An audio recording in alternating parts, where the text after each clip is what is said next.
As antigas feridas, marcadas há 41 anos pela ditadura militar, ainda não estão cicatrizadas. Elas continuam abertas e latejantes. Só cicatrizarão quando a verdade dos fatos mais obscuros for revelada.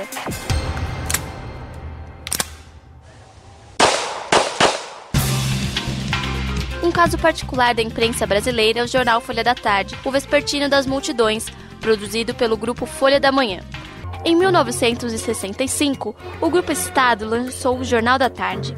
2 anos depois, a Folha da Tarde foi relançada para competir com o novo jornal. Sob o comando de Jorge Miranda Jordão, tinha como objetivo conquistar os estudantes. Com evidente repúdio à ditadura, o jornalista montou uma redação de esquerda, com diversos jornalistas ligados à militância. Essa fase da Folha da Tarde terminou com a decretação do AI-5 em dezembro de 1968. A redação de esquerda seria desmontada no início do ano seguinte. Uma nova fase do jornal, então, surge com uma mudança ideológica. Agora, o vespertino apoia a ditadura militar e até colabora com a repressão. A direção e redação passam a ser compostas por jornalistas ligados à polícia. O comando da redação estava por conta de Antônio Ágio Júnior, jornalista que trabalhava desde o final dos anos 50 na Folha da Manhã. Desde 1962, Ágio tinha um cargo administrativo na Secretaria de Segurança Pública de São Paulo e já atuava como assessor do delegado Romeu Tuma.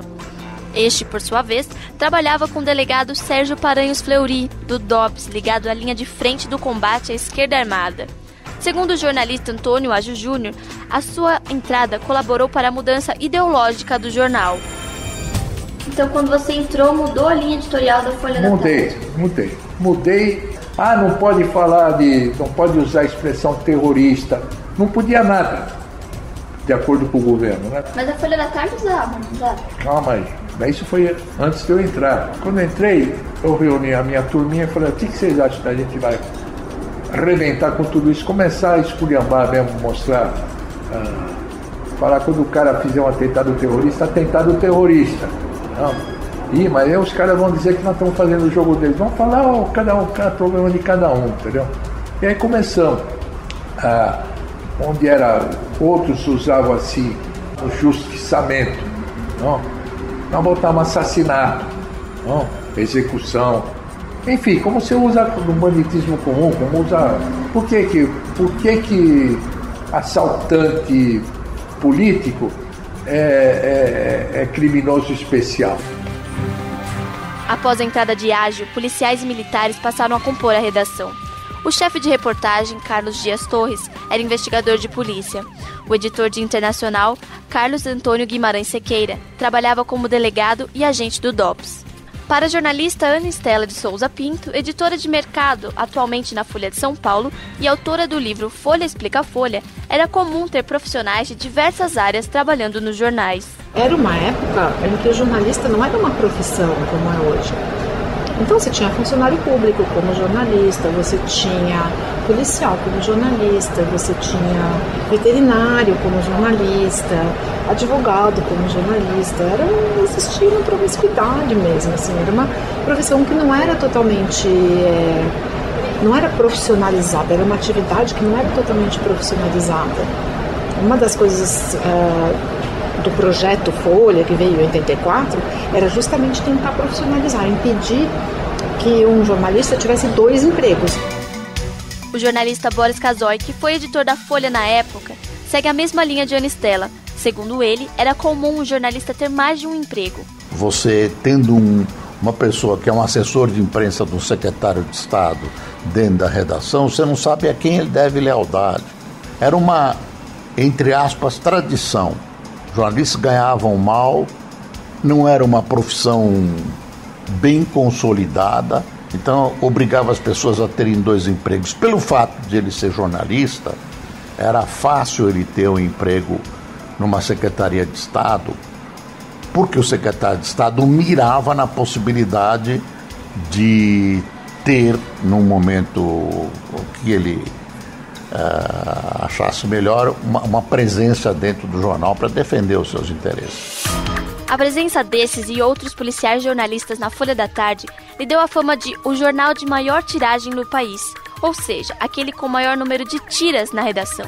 Questionado sobre o fato, Antônio Maggio Júnior, que foi editor-chefe do Vespertino por 15 anos, discorda dessa versão. E a Folha da Tarde era conhecida como jornal de maior tiragem, porque falava que tinha muitas isso daí tiras. Quem inventou isso daí foi o Boris. O Boris dando uma entrevista aí, ele é gozador, o Boris é brincalhão, entendeu? Então, não sei que diabo que o Boris tem uma...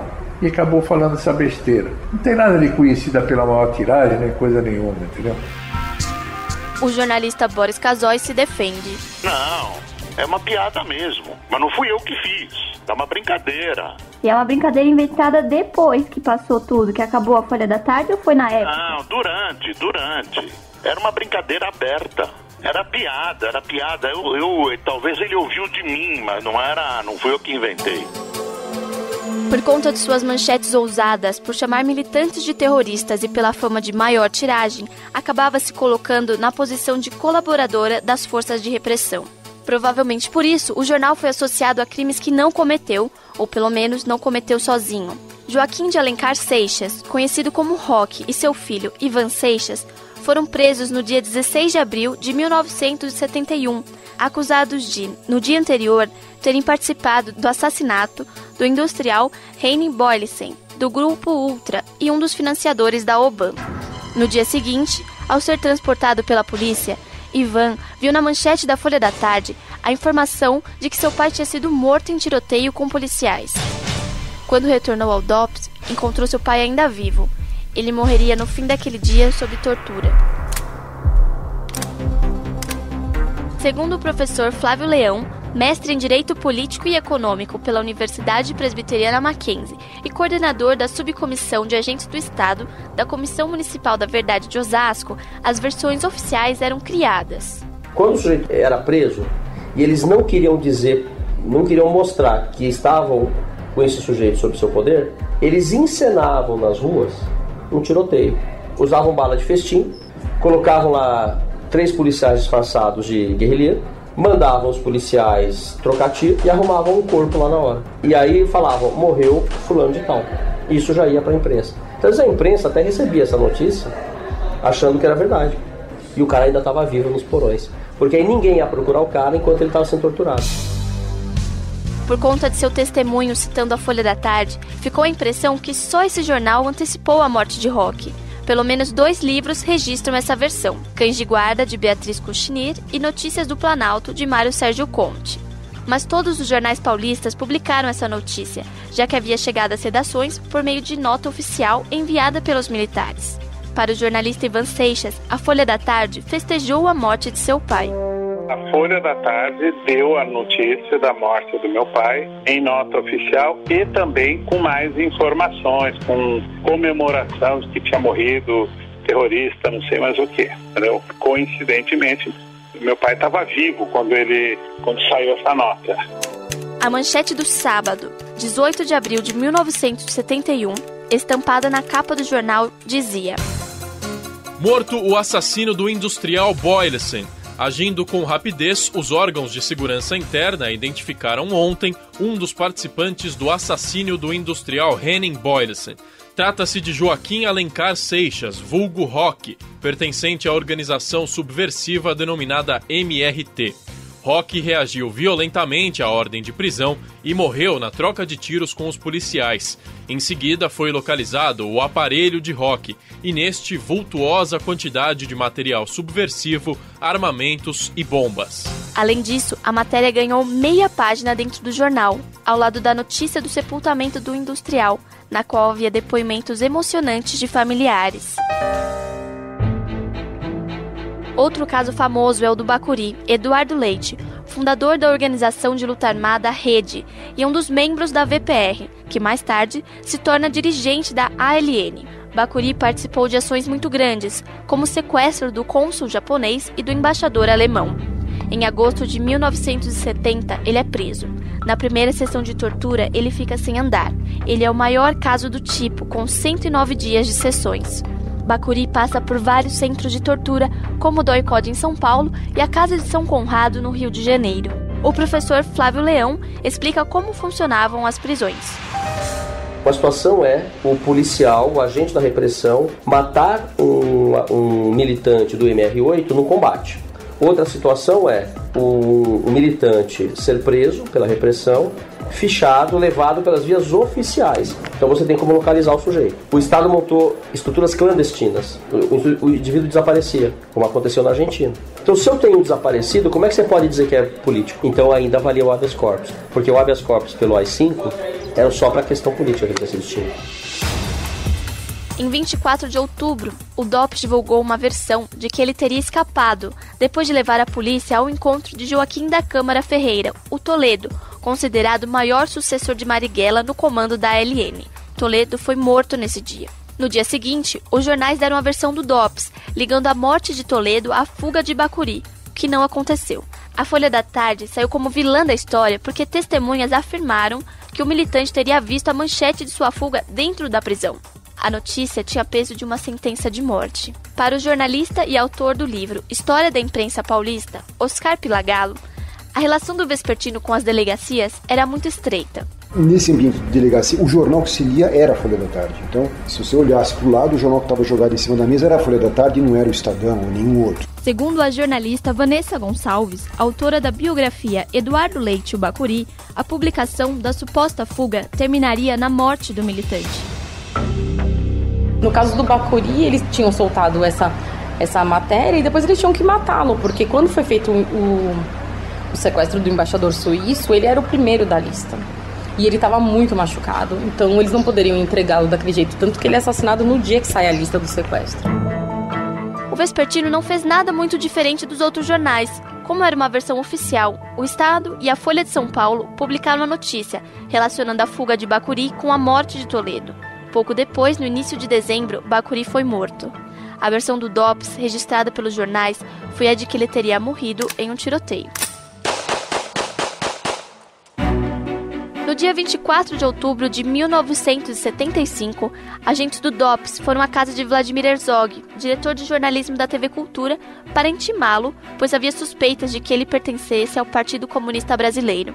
No dia seguinte, ele se apresentou espontaneamente na Rua Tutóia, sede da Operação Bandeirantes, e faleceu horas depois sob tortura. Para afirmar a ditadura envergonhada, que assassina, mas não admite, foi simulado um suicídio por enforcamento. A manchete da Folha da Tarde estampava: jornalista denunciado por comunistas suicida-se. No dia 27 de outubro de 75, a capa do jornal dizia: Herzog, provados suicídio e subversão. Para o diretor da ABI, Associação Brasileira de Imprensa, o jornalista Moura Reis, a morte de Herzog foi um divisor de águas. A morte de Herzog tem uma importância histórica. Se alguém morreu pela pátria, foi ele. Por quê? Porque a ditadura militar começou a desmoronar ali. Você não tinha explicação e eles começaram mentindo. Há uma frequente acusação dos grupos de esquerda de que a Folha da Tarde emprestava seus carros para a repressão. Baseado no livro Cães de Guarda, de Beatriz Couchiner, o relatório final da Comissão Nacional da Verdade afirma que o Grupo Folha deu apoio material à repressão contra os opositores da ditadura, com o fornecimento de veículos para o BAN. Além disso, não há outros documentos, fotos ou provas concretas que comprovem o fato, mas há alguns depoimentos de ex-militantes que são testemunhas do acontecimento. O jornalista Ivan Seixas é uma dessas pessoas. Eu estou dizendo que eu vi o carro na frente, 2 vezes, na frente do DOI-CODE. Então, uma empresa jornalística que era censurada não iria estar andando por lá. Então, deduzo que seja parte do esquema de repressão. Todo mundo que escapava do cerco da repressão tinha um relato, que era assim, tinha um carro do caminhão de lixo da prefeitura, um caminhão de gás, da Ultragás, e caminhão da Folha da Tarde. Então essa constante ficou marcada de que a prefeitura emprestava, mas a prefeitura é do governo. O Ultragás financiava o BAN e os carros da Folha da Tarde. O jornalista e editor-chefe da Folha da Tarde, após a saída de Antônio Ágio Júnior, Carlos Brickman, afirma que o jornal cedeu seus veículos ao regime. A Folha da Tarde foi durante muito tempo uma chaga aberta na Folha de São Paulo. Até hoje ela teve aí aquela história dos carros que a Folha emprestou para a repressão, e emprestou mesmo. E quem emprestou, gente. Por exemplo, a polícia precisava levar um cara O cara foi preso num lugar, precisava levar para a delegacia, mas sem aparecer, porque ele estava na delegacia. Então você pegava um carro do jornal, o carro do jornal entrava na delegacia com o repórter, e aí você tirava o cara. Para a jornalista Ana Estela, é imprudente afirmar que os carros foram realmente usados para colaborar com a Obama. Tem testemunhas, por exemplo, de gente da fase anterior da Folha da Tarde, dizendo que usava os carros da Folha para as operações de esquerda. Então, pode ser que um repórter da Folha da Tarde usou o carro da Folha para uma operação da direita? Pode ser, é impossível saber se sim ou se não. Agora, que a Folha da Tarde, o jornal, do ponto de vista institucional, apoiou emprestando seus carros para os órgãos de tortura, isso é o que eu acho imprudente, errado afirmar, porque não tem nenhuma prova disso. Porém, para o jornalista Oscar Pilagallo, a acusação é verdadeira. Essa história é fato, isso é confirmado, assim. Carros da Folha foram efetivamente usados por agentes da repressão que usavam os carros para fazer a chamada campana. Se disfarçavam dentro dos carros, como se estivesse distribuindo o jornal, para observar pontos de encontro de guerrilheiros. Tá? E a dúvida que tem em relação a isso não é se os carros foram ou não emprestados, eles foram emprestados. A questão é a seguinte: quem autorizou isso daí? Em seu livro História da Imprensa Paulista, Oscar Pilagallo dá voz à versão de Otávio Frias Filho. Depois de conversar com meu pai e até com gente que teve ligações com a guerrilha na época, eu diria que sim. Os caminhões de transporte da Folha foram usados por equipes do DOI-CODE para fazer campana e até prender guerrilheiros ou supostos guerrilheiros. Mas eu tenho a convicção de que isso foi feito à revelia do meu pai e até do Caldeira. Em um mundo dividido pela Guerra Fria, pelo capitalismo e pelo comunismo, não é fácil julgar os fatos que envolvem a Folha da Tarde. Há indícios claros de colaboração com o regime militar, pela linha editorial mais dura contra os militantes de esquerda e a adoção de notas oficiais como verdades absolutas. Mas ainda há muitos fios soltos. No meio jornalístico ainda não é algo fechado, é uma história incompleta, com muitos lados a serem considerados e estudados. Esta reportagem buscou entender o caso Folha da Tarde e o jornalismo praticado à época, um período que ainda é obscuro e qualquer tentativa de discuti-lo é uma forma de contribuir para que o jornalismo sempre participe da história, não como protagonista, mas sim como um personagem que está ali para registrá-la.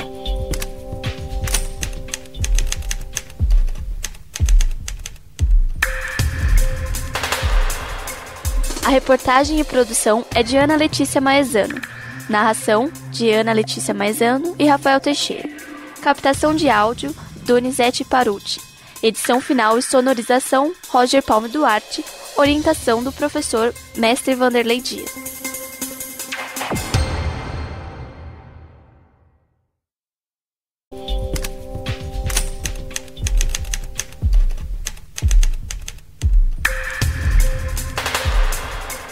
A reportagem e produção é de Ana Letícia Maezano. Narração de Ana Letícia Maezano e Rafael Teixeira. Captação de áudio, Donizete Paruti. Edição final e sonorização, Roger Palme Duarte. Orientação do professor Mestre Vanderlei Dias.